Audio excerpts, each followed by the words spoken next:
Early Irving traditions. According to tradition recorded in a short family history entitled The Original of the Family of the Irvines or Aaronvines, written in about 1680 by Dr. Christopher Irving, M.D., later historiographer royal of Scotland to King James VII, the Irvings of Bonshaw are descended from Duncan of Eskdale, as he is known in the family. This Duncan was a younger brother of Crinan, the father of King Duncan I of Scotland. The paternal grandfather of Crinan and Duncan of Eskdale was another Duncan, hereditary of Thane of Dulay and lay abbot of Dunkeld.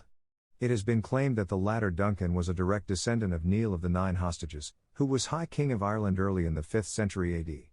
This Duncan, as of Thane of Dulay, an ancient title connected with St. Athavnon's Abbey of Dull, was of more consequence than any one of the 7 Pictish mormares, being second only to the king himself in power and in importance.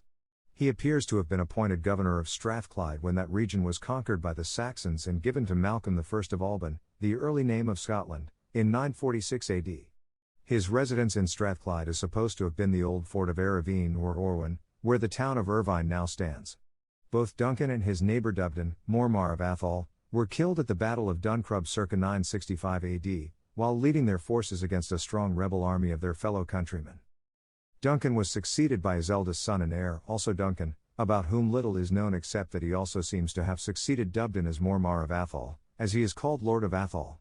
At the Battle of Luncardy, of uncertain date, where the Danes were routed, Duncan commanded the left wing of the Scottish forces, under King Kenneth III. This Duncan is the progenitor of the oldest recorded families in Great Britain. The noble family of Dunbar is certainly descended from him, and traditionally so are the noble families of Irving and Home, all in the male line, not to mention the royal family and numerous other families by female descent.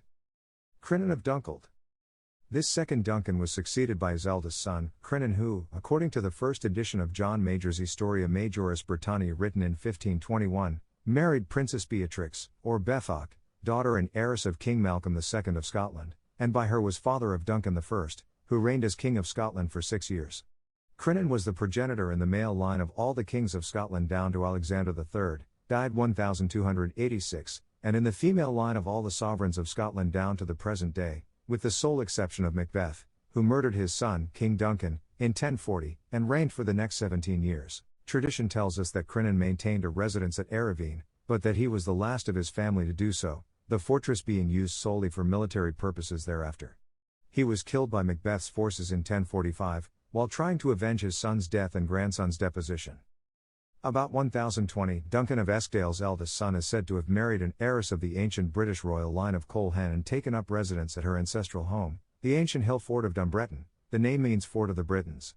Shortly afterwards he, or one of his descendants, built a new castle in Kirtledale, 2 miles further east and on or near the present site of Bonshaw. He took up residence there and gave it the name Irwin, which had by then become firmly associated with the family, as Irwin in Ayrshire, Oran in Eskdale, and Heron, the seat of Crinan brother Grim, Thane of Strathern, in Strathern. One tradition claims that the first castle of Bonshaw somewhere in Kirtledale was built about this time. Later the Bruce family were assumed to be the feudal overlords of Kirtledale.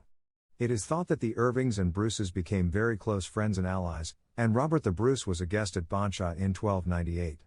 When he fled from the court of Edward I of England, in 1306, his first night back in Scotland was spent in the security of its fastness.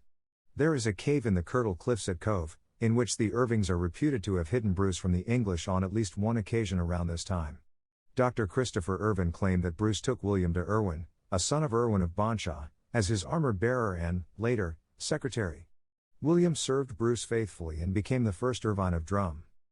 There was then a gap of 2 centuries before contemporary records first refer to Bonshaw. There were then Irvings also living in other homesteads in the Scottish borders, for example in Dumfries, Eskdale, Gretna, Hadham, Luce, Pennersax, Scale, Stakehew, and Turnshaw. These Irvings were no doubt all relatives of the branch of the surname that settled at Bonshaw, though alas their genealogies have not survived. Many of the men of all these branches would have been border reivers, men who were engaged in feuds with other surnames in both Scotland and England, for the monarchs of both countries struggled to keep law and order in the borders, and cross-border raids to plunder and steal cattle were commonplace.